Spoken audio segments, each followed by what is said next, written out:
बहुत पुराने समय की बात है। एक ऐसा राज्य था जहां खेत लहलहाते थे, खजाने भरे रहते थे और सेना अनुशासित थी। लेकिन उस वैभवशाली राज्य के राजमहल के भीतर एक ऐसा सन्नाटा पसरा रहता था जो किसी उत्सव, किसी विजय और किसी संगीत से कभी टूट नहीं पाता था, क्योंकि राजा और रानी वर्षों से संतानहीन थे। रानी, जब मैं सभा में बैठता हूँ और मंत्री मुझे राज्य की समृद्धि का लेखा देते हैं, तब मैं गर्व से भर जाता हूँ। पर जैसे ही इस कक्ष में अकेला होता हूँ, मेरा हृदय भारी हो जाता है, क्योंकि इस पूरे साम्राज्य में कोई ऐसा नहीं है जिसे मैं अपना उत्तराधिकारी कह सकूं। महाराज, पुरुष के लिए उत्तराधिकारी राजनीति का प्रश्न होता है, पर स्त्री के लिए संतान जीवन का अर्थ होती है। मैं हर सुबह उठती हूँ, पूजा करती हूँ, मुस्कुराती हूँ, पर भीतर कहीं एक माँ है जो हर दिन बिना बोले रोती रहती है। राजा और रानी ने वर्षों तक देवताओं से प्रार्थनाएं की, व्रत रखे, दान दिए, पर समय बीतता गया और उनकी गोद की खाली जगह और अधिक गहरी होती चली गई, जैसे वो रिक्तता स्वयं उनकी आत्मा में घर कर चुकी हो। एक दिन रानी अकेली राज उद्यान में टहल रही थीं। चारों ओर फूल खिले थे, पक्षी चहचहा रहे थे, पर रानी का मन उन सब से दूर किसी अनकहे दुख में डूबा हुआ था। तभी उनकी दृष्टि घास में सिमटी एक घायल बुगली पर पड़ी। हे प्रभु, ये नन्हा जीव भी तो मेरी ही तरह असहाय है। इसके पंख टूटे हैं, इसकी आंखों में भय और पीड़ा है। क्या ममता केवल मनुष्य की संतान के लिए होती है, या हर वो प्राणी जो प्रेम चाहता है माँ के स्नेह का अधिकारी होता है? रानी ने धीरे से उस बुगली को उठाया। वो कांप रही थी, पर रानी की हथेलियों की गर्माहट ने जैसे उसके भीतर जीवन की एक नई आशा जगा दी हो। यदि इस बुगली को अपनाने से तुम्हारे हृदय का वो खालीपन कुछ भर सकता है जिसे वर्षों से मैं देख रहा हूं, तो आज से ये केवल पक्षी नहीं रहेगी, बल्कि इस राजमहल की संतान मानी जाएगी। उस दिन से बुगली रानी की गोद में पली। रानी उससे बातें करती, अपने मन का दुख उसे सुनाती, और धीरे धीरे वो बुगली केवल एक पक्षी नहीं रही, बल्कि रानी की अधूरी मातृत्व भावना का सजीव रूप बन गई। जब ये मेरे पास बैठती है तो मुझे ऐसा लगता है जैसे ईश्वर ने मेरी सूनी गोद को किसी और रूप में भर दिया हो। ये मुझे माँ नहीं कहती, पर इसकी हर चहचहाहट मेरे भीतर छुपी माँ को जीवन दे देती है। समय बीतता गया, बुगली बड़ी होती गई और रानी का लगाव उससे और गहरा होता चला गया।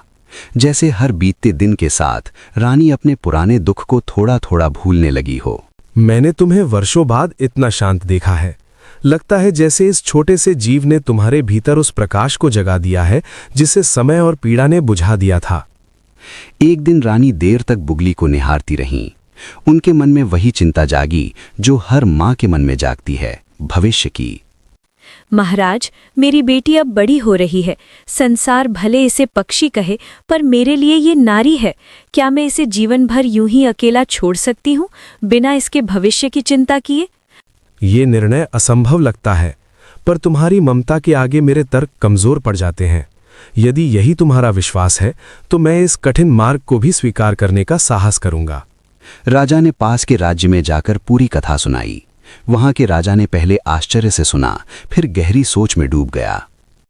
अंततः राजकुमार इस विचित्र विवाह के लिए तैयार हो गया। उसके मन में संदेह भी था और जिज्ञासा भी, पर भाग्य ने उसे इसी कथा से जोड़ दिया था।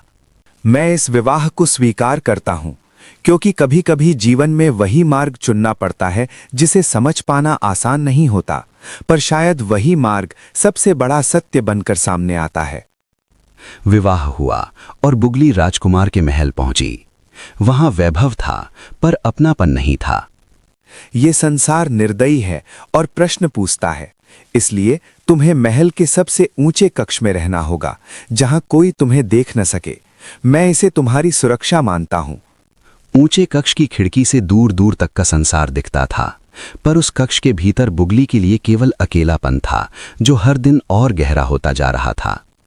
यदि सुरक्षा के नाम पर स्वतंत्रता छिन जाए तो ऐसा जीवन कितना बोझिल हो जाता है। फिर भी मैं इसे सहूंगी, क्योंकि शायद यही मेरा भाग्य है और इसी में मुझे अपनी परीक्षा देनी है। एक दिन राजकुमार को महल छोड़कर 4 दिनों के लिए जाना पड़ा। उसने दाना पानी रख दिया, पर समय अपनी चाल से चलता रहा। दिन बीतते गए, दाना समाप्त हुआ, प्यास ने शरीर तोड़ दिया। जीवन और मृत्यु के बीच खड़ी बुगली ने पहली बार नियम तोड़ने का निर्णय लिया।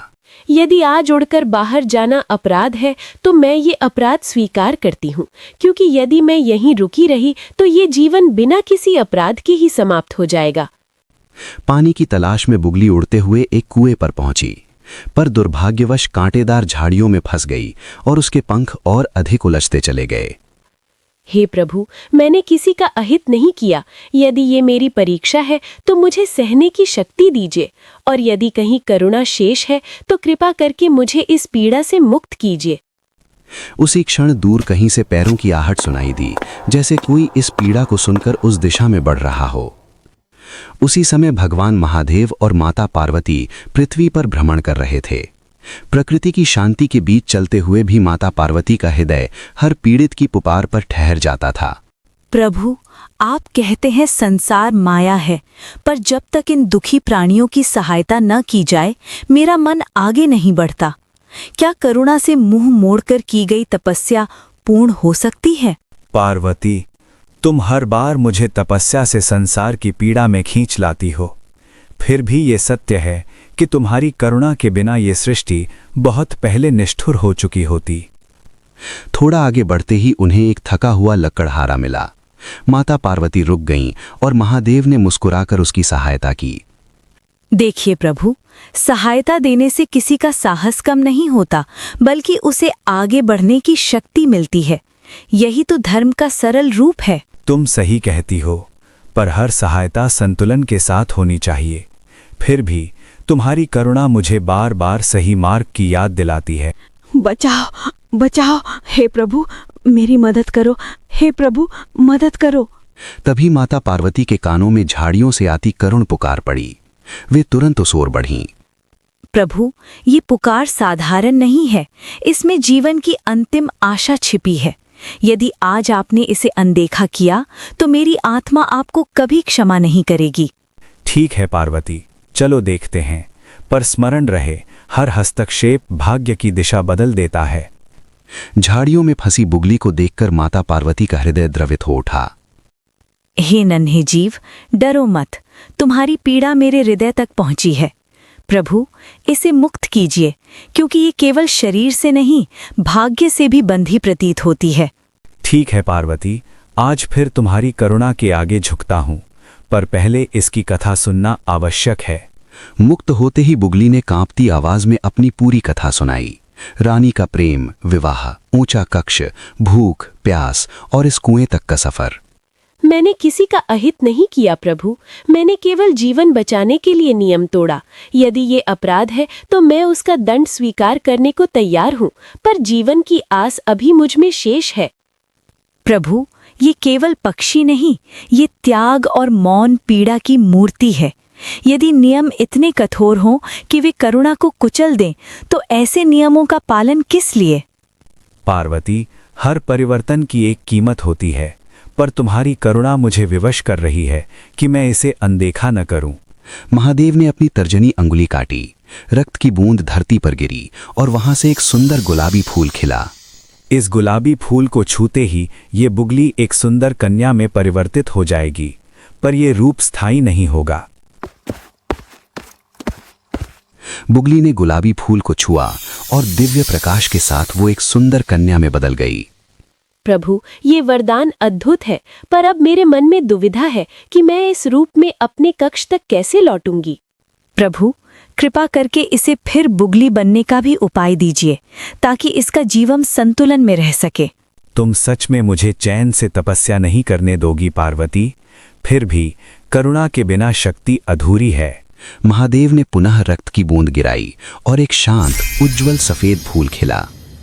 इस सफेद फूल को छूते ही ये फिर बुगली बन जाएगी। गुलाबी और सफेद फूल के बीच यही इसका रहस्य होगा।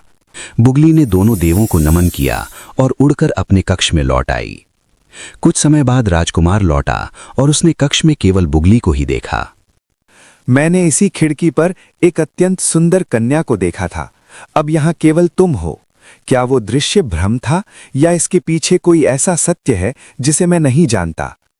बुगली ने पूरी दिव्य कथा राजकुमार को सुनाई और फिर गुलाबी फूल छूकर कन्या बनी। ये रूप छिपाने योग्य नहीं, बल्कि सम्मान देने योग्य है।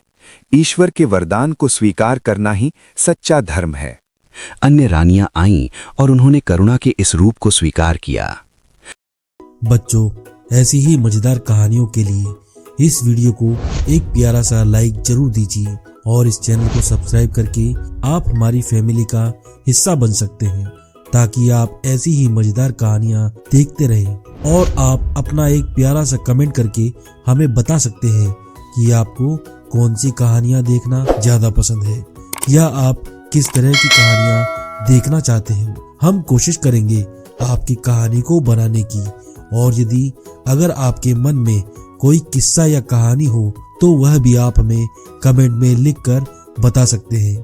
तब तक के लिए हंसते रहें, मुस्कुराते रहें और स्वस्थ रहें। हम मिलते हैं आपसे अपनी मजेदार अगली कहानी में।